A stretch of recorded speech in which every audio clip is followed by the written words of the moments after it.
The cargo ship was falling apart, could feel the metal walls shaking around her as explosions tore through the lower decks.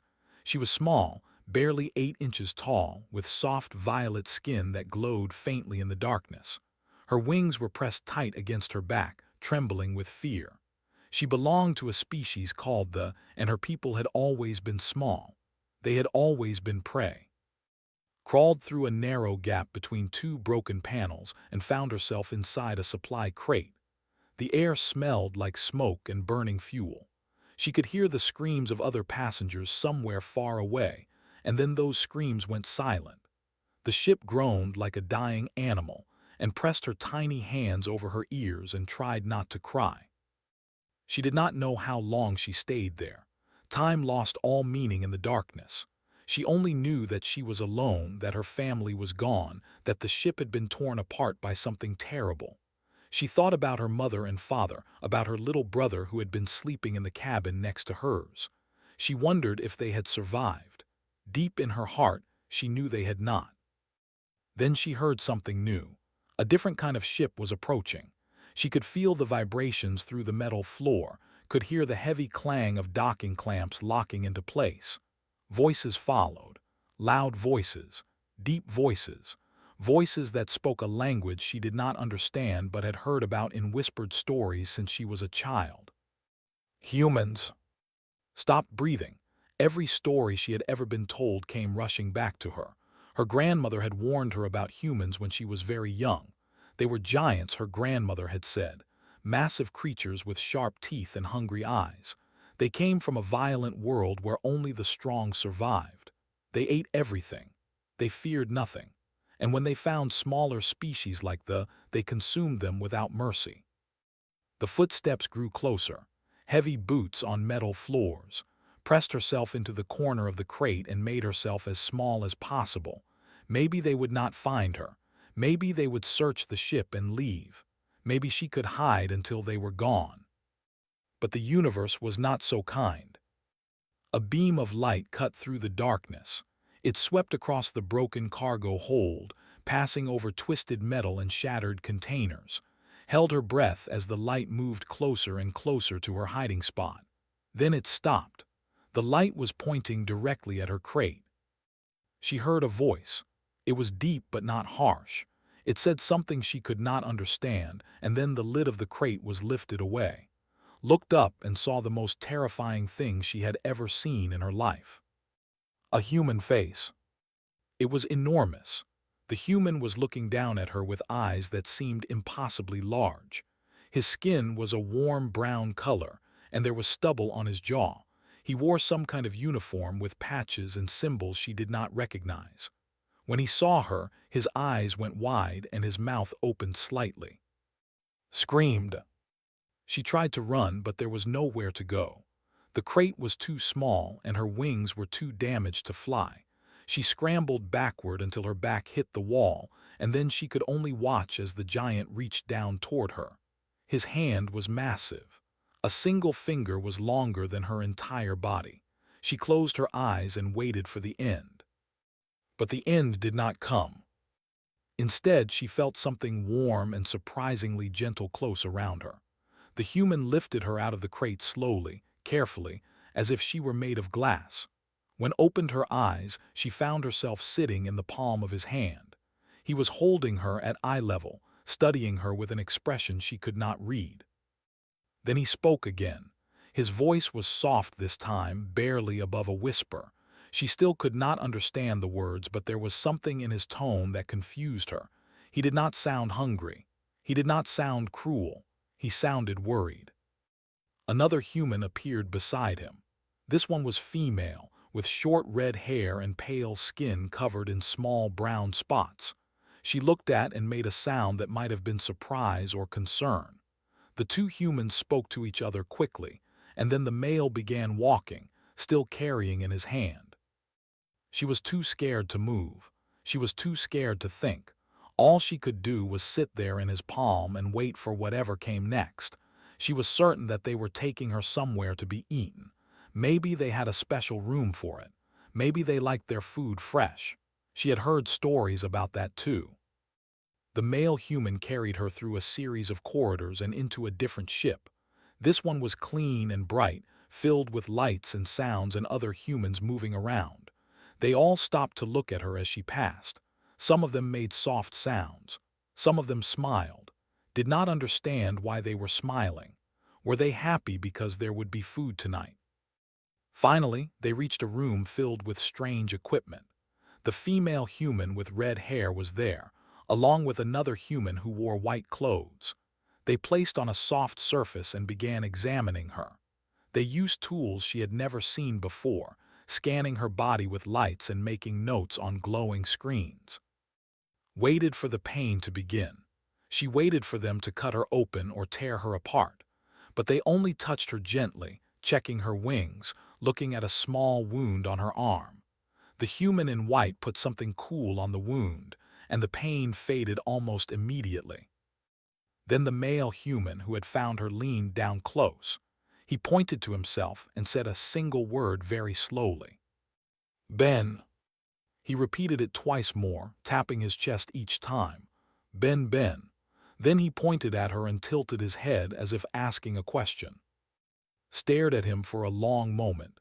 She did not understand what was happening. She did not understand why she was still alive, but something made her answer. She whispered. The human called Ben smiled. It was a wide smile that showed his teeth and flinched at the sight. Those teeth were large and white and looked very sharp, but Ben did not try to bite her. He just kept smiling and nodded his head slowly. Then he said her name back to her. His pronunciation was strange, but she understood it. He was not treating her like food. He was treating her like a person. She did not know what to think.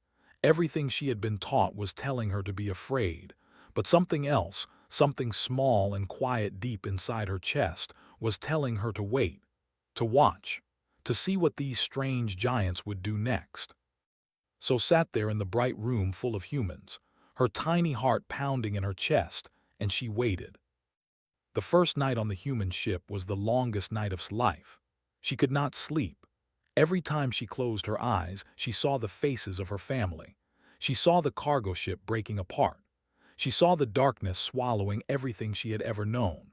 And when she opened her eyes, she saw the strange room around her, filled with machines and soft lights and the distant sound of human voices. They had given her a small space to stay. It was a clear container with soft fabric at the bottom and tiny holes in the top for air. There was a small dish of water and some kind of food that looked like crushed seeds mixed with something sweet. Had not touched any of it. She was certain it was a trick. Maybe the food was poisoned. Maybe they were fattening her up for later. But as the hours passed and nothing terrible happened, her hunger began to win. She crawled toward the food and sniffed it carefully. It smelled strange but not bad. She took a tiny bite and waited. Nothing happened. She took another bite, then another. Before she knew it, she had eaten everything in the dish. The door to the room opened and scrambled backward in fear. But it was only Ben, the human who had found her.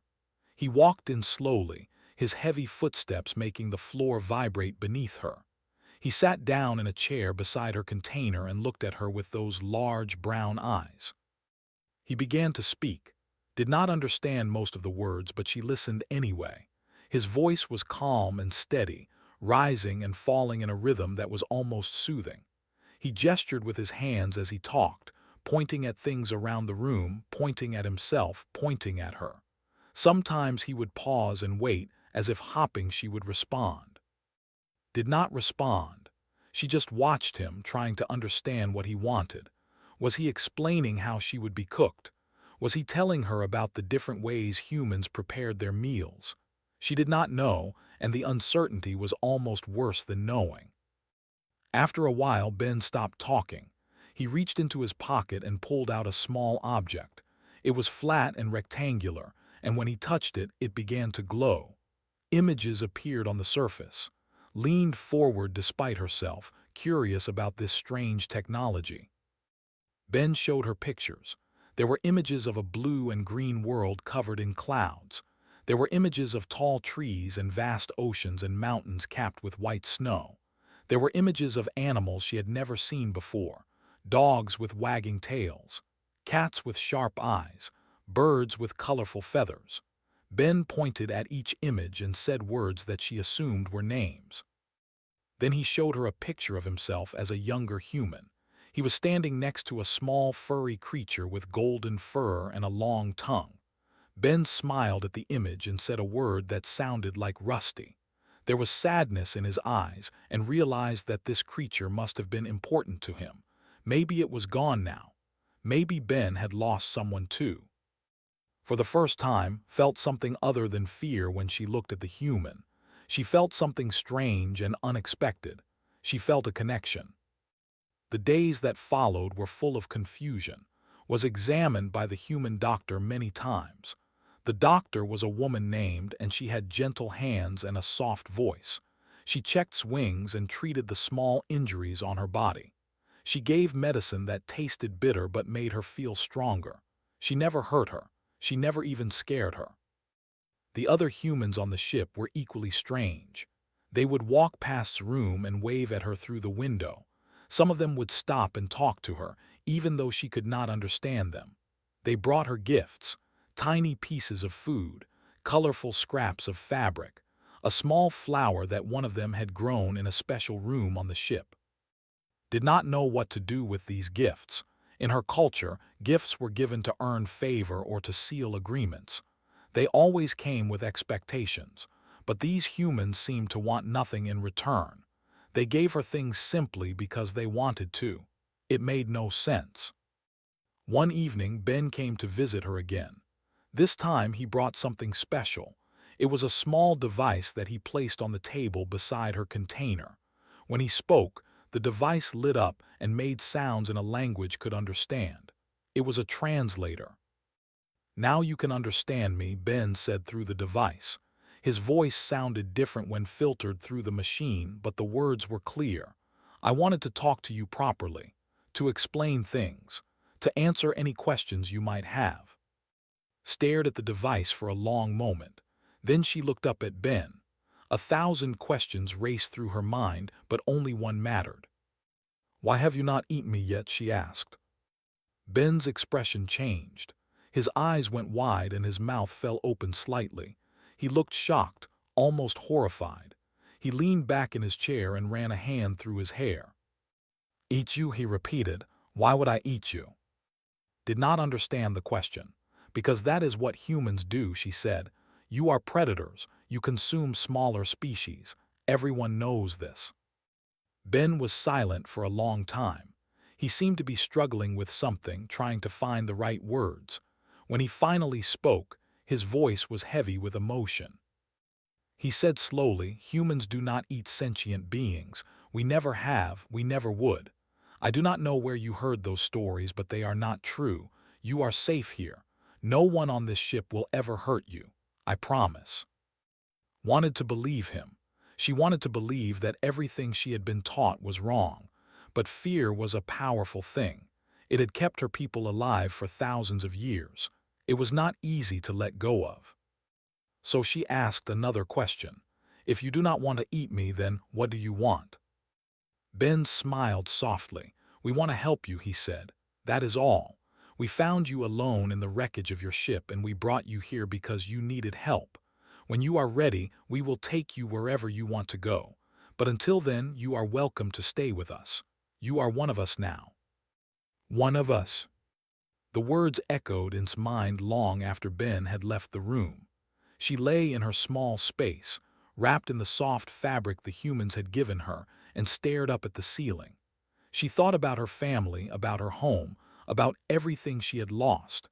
She thought about the stories she had been told and the truth she was beginning to discover.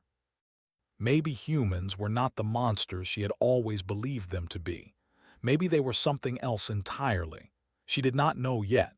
But for the first time since the disaster, she felt something other than fear and grief. She felt hope.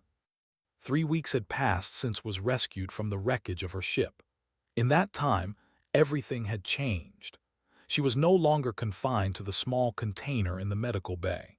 She had been given freedom to move around, and she had used that freedom to explore every corner of the human vessel called the Starlight Wanderer. The ship was enormous. Two, it felt like an entire city floating through the stars. There were long corridors that stretched on forever, rooms filled with strange equipment, and windows that looked out into the endless darkness of space. Everywhere she went, she found humans going about their daily lives. They worked and laughed and argued and ate together. They were loud and messy and full of energy, and they were all incredibly kind to her. Had found a favorite spot on Ben's shoulder. She would sit there while he walked through the ship, watching the world pass by from her high perch. At first, she had been terrified of falling, but Ben had made a small harness for her, a tiny seat that attached to his uniform and kept her safe. He had spent hours making it, adjusting every strap and buckle until it fit her perfectly. That was the thing about humans that was still trying to understand. They put so much effort into small things. They noticed details. They remembered what she liked and what she did not like. They adjusted their behavior to make her comfortable. She had never experienced anything like it. One day, asked Ben to take her to the observation deck. It was a large room at the front of the ship with a massive window that showed the stars in all their glory. She had been there before, but tonight was special. Ben had told her they would be passing close to a nebula, and she wanted to see it. They arrived just as the nebula came into view. It was beautiful beyond words. Great clouds of purple and blue gas stretched across the darkness, lit from within by newborn stars. Sat on Ben's shoulder and stared at the sight, her tiny heart filled with wonder. "Tell me about your world," she said softly, "about Earth." Ben was quiet for a moment. Then he began to speak. He told her about blue oceans and green forests. He told her about mountains that touched the sky and deserts that stretched to the horizon. He told her about cities filled with millions of humans, all living and working together. He told her about snow and rain and sunshine. He told her about the animals he had grown up with, the dog named Rusty who had been his best friend as a child. But he also told her about the dark parts of human history. He told her about wars and cruelty, about times when humans had hurt each other and destroyed the world around them.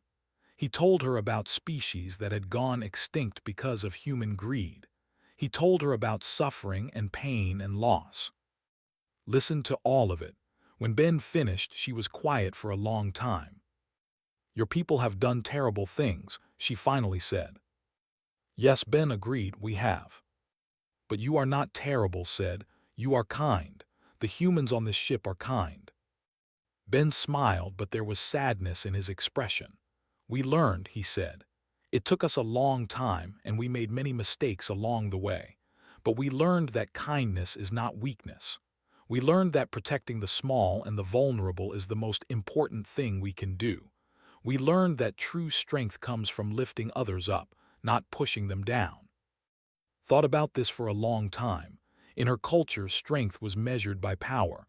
The strong survived and the weak did not. That was simply the way of things, but humans saw it differently. They saw strength in gentleness. They saw power in compassion. "Is that why you saved me?" she asked. "Because I was weak and vulnerable." Ben shook his head. "I saved you because you needed help," he said, "and because every life matters, yours included." Felt warmth spread through her chest. It was a feeling she did not have a name for, something between gratitude and belonging. For the first time since she had lost her family, she did not feel alone. Over the following days, grew bolder in her exploration of the ship. She visited the kitchen and watched the humans prepare their meals. She went to the engine room and marveled at the massive machines that powered the vessel. She sat in on meetings where the crew discussed their route and their mission. She even visited the sleeping quarters, where the humans rested in beds that were enormous compared to her tiny body. Everywhere she went, she was welcomed. The crew members remembered her name. They asked how she was feeling. They shared stories with her and listened when she shared her own. They treated her like she was one of them. One afternoon, was sitting in the mess hall with Ben and several other crew members. They were eating lunch and talking about their homes. Each human had a different story. One woman named had grown up on a farming colony on Mars. A man named had been raised on a space station orbiting Jupiter.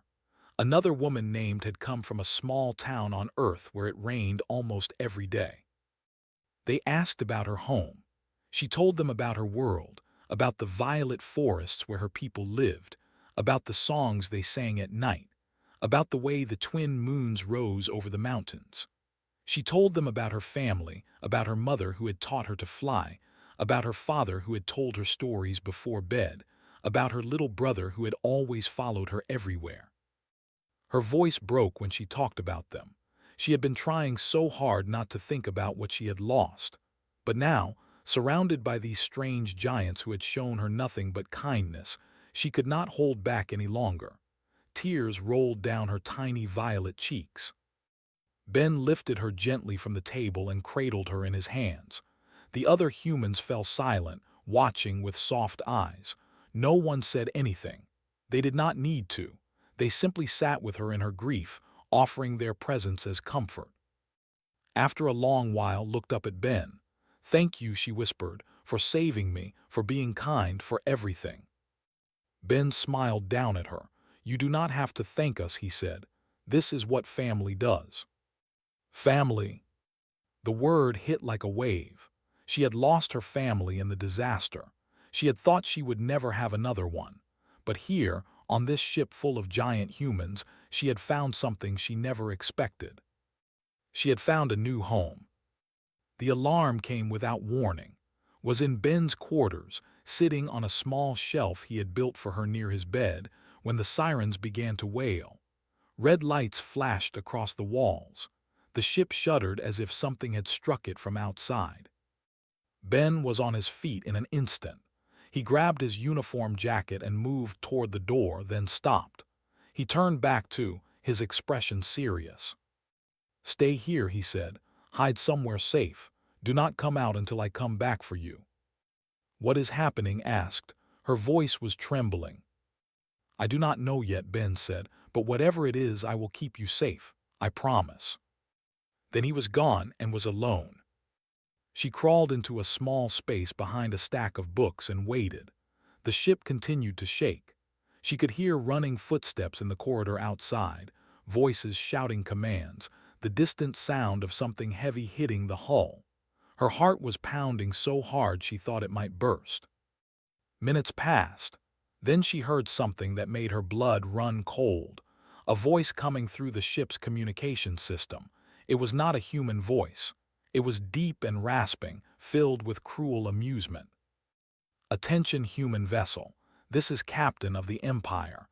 We have detected a biosignature aboard your ship. You will surrender the creature to us immediately.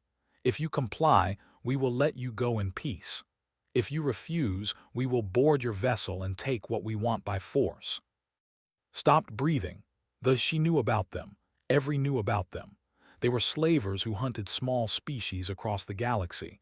They captured them and sold them to the highest bidder. The lucky ones were kept as exotic pets. The unlucky ones faced fates too terrible to imagine. They had come for her. She heard another voice respond. It was Captain Harper, the commander of the Starlight Wanderer. Her voice was calm and cold. "This is Captain Harper. The aboard this ship is under our protection. She is not property. She is not cargo. She is a member of this crew and she is not going anywhere. If you want her, you will have to come through us." There was a long pause, then the voice laughed. "So be it, Captain. We will enjoy this."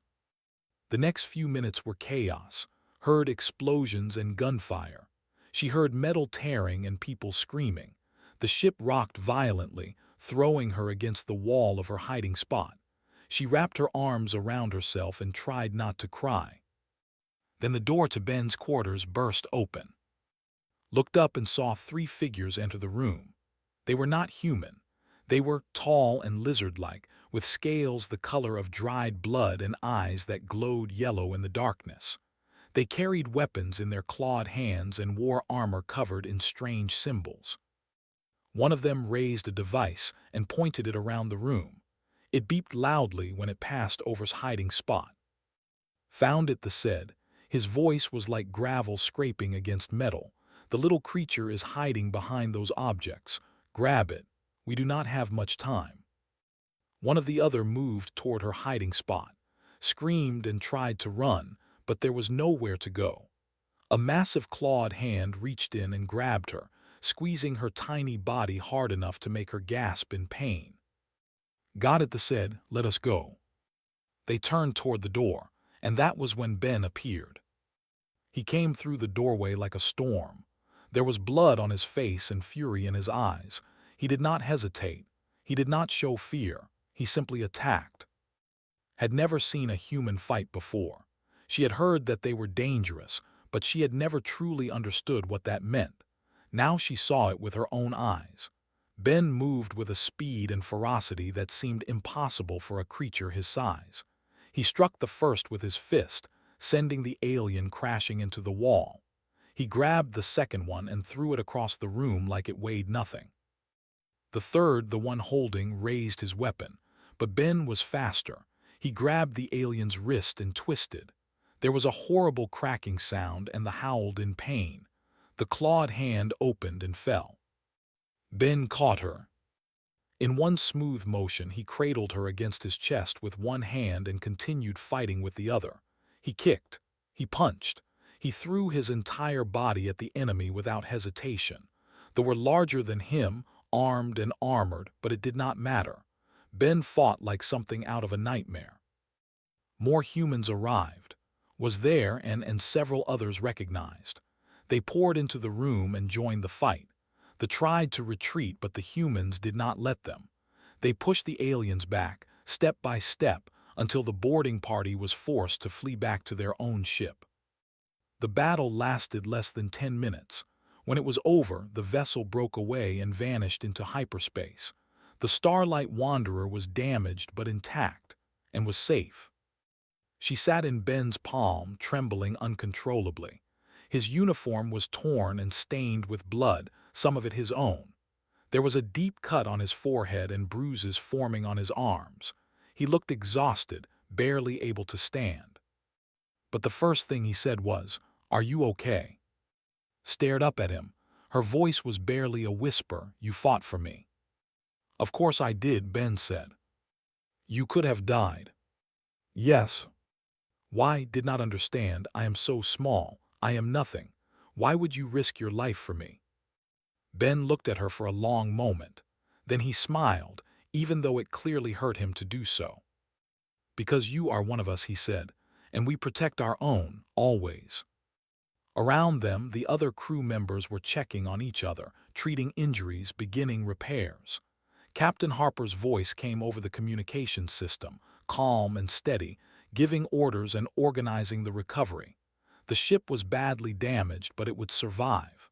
They all would. Looked around at the humans who had fought for her, these giants who could have let her be taken, who could have saved themselves and sacrificed her without a second thought, but they had not. They had risked everything to keep her safe. In that moment, understood something she had never understood before. She understood what it truly meant to be protected, to be valued, to be loved. And she knew that she would never be afraid of humans again. The Starlight Wanderer limped through space for 2 more weeks after the attack. The damage had been severe. Half the ship's systems were barely functioning. The hull had been breached in 3 places, and the crew had worked day and night to seal the gaps. But they had survived. They had all survived. Spent those weeks helping however she could. Her small size allowed her to crawl into spaces that humans could not reach. She repaired wiring in tight compartments. She checked connections in narrow ducts. She delivered small tools and supplies to crew members working in hard-to-reach areas. For the first time in her life, she felt useful. She felt like she belonged. Ben's injuries healed slowly. The cut on his forehead left a scar, a thin white line that ran from his hairline to his eyebrow. Asked him once if he minded the mark. He laughed and said that scars were just stories written on the body. This one told the story of the day he protected someone he cared about. He said he would wear it with pride. The other crew members had similar scars, similar stories. Had a bandage wrapped around her arm from where a blade had caught her. walked with a slight limp from a blow to his leg, had burns on her hands from an electrical fire she had put out during the battle. They all carried marks from that day, and none of them complained. They simply smiled and said they would do it again if they had to. Did not understand these humans. She had spent her entire life believing they were monsters. Now she knew that the real monsters had been the real monsters were the creatures who hunted the small and the weak for profit. Humans were something else entirely. They were protectors. They were guardians. They were family. Finally, the day came that had been dreading. Captain Harper called her to the bridge and pointed at the view screen. A planet hung in the darkness ahead, covered in purple forests and surrounded by two small moons. Velar Prime, Captain Harper said. We received word that a colony has been established here. They are accepting refugees from the disaster. She paused and looked down with kind eyes. We can take you there if you want. You could be with your own people again. Stared at the planet. It looked exactly like the stories her mother had told her. Purple forests, twin moons, home, or at least what home used to be. She did not know what to say. Part of her wanted to go. Part of her missed her people, missed the songs and the stories and the feeling of wings around her. Part of her thought that maybe she could start over, build a new life among her own kind. But another part of her, a bigger part, did not want to leave. She thought about Ben. She thought about She thought about the mess hall and the observation deck and the little shelf in Ben's quarters. She thought about all the moments she had shared with these strange, wonderful giants who had shown her what it meant to be loved. "Can I think about it?" she asked. Captain Harper nodded. "Take all the time you need." Spent the next day wandering the ship. She visited all her favorite places. She talked to the crew members who had become her friends. She sat on Ben's shoulder and watched the stars drift by, the way she had done so many times before. That night, Ben asked her what she was thinking. "I do not know," admitted. "I thought I would be happy to see I thought I would want to go back, but now that we are here I am not sure anymore." Ben was quiet for a moment. Then he said, "Let me tell you something. When I was young, I lost my family too. Not in a disaster like you, but in a different way. My parents died when I was small, and I grew up moving from place to place, never really belonging anywhere. For a long time, I thought I would always be alone." "What changed?" asked. "I found this crew," Ben said. "I found people who accepted me for who I was. People who fought for me and cared about me and made me feel like I mattered." He looked down at her and smiled. "Home is not a place. Home is the people who love you, and you have people who love you right here." Felt tears welling up in her eyes. She tried to blink them away, but they came anyway, rolling down her tiny violet cheeks. The next morning she went to the bridge.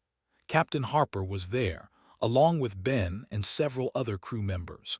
They were preparing to enter orbit around Velar Prime. Flew up to Captain Harper's console and landed on the edge. Everyone turned to look at her. "I have made my decision," said. Her voice was small but steady. "I want to stay. I want to stay with you, with all of you, if that is okay." Captain Harper smiled. It was a warm smile full of genuine affection. "Of course it is okay," she said. "You are part of this crew. You always have been." Ben stepped forward and held out his hand, flew to him and landed in his palm. He lifted her up to his shoulder, to the little seat he had made for her, and she settled into her familiar spot. "Welcome home," he said softly. The Starlight Wanderer turned away from Velar Prime and pointed its bow toward the stars. The engines hummed to life, and the ship began to move. Behind them, the purple world grew smaller and smaller until it was just another point of light in the endless darkness. Watched it disappear. She felt a twinge of sadness, a final farewell to everything she had lost, but she also felt something else, something stronger. She felt at peace. In the weeks and months that followed, stories spread across the galaxy. Other species heard about the tiny girl who had been rescued by humans, protected by humans, loved by humans. They heard about how the giant predators from Earth had fought and bled to save a creature barely 8 inches tall. They heard about kindness and courage and family. And slowly the old stories began to change. The tales of human monsters faded, replaced by new stories. Better stories. Stories about a species that protected the small instead of consuming them. Stories about giants with gentle hearts. Often thought about her grandmother and the warnings she had given. She wished she could tell her the truth. She wished she could show her what humans were really like. But maybe the stories spreading across the galaxy would do that for her. Maybe other small species would hear those stories and understand. Maybe they would learn what had learned. That if you ever find yourself lost and alone, you should hope that a human finds you first. Because humans do not devour the small and the weak. They protect them. Always.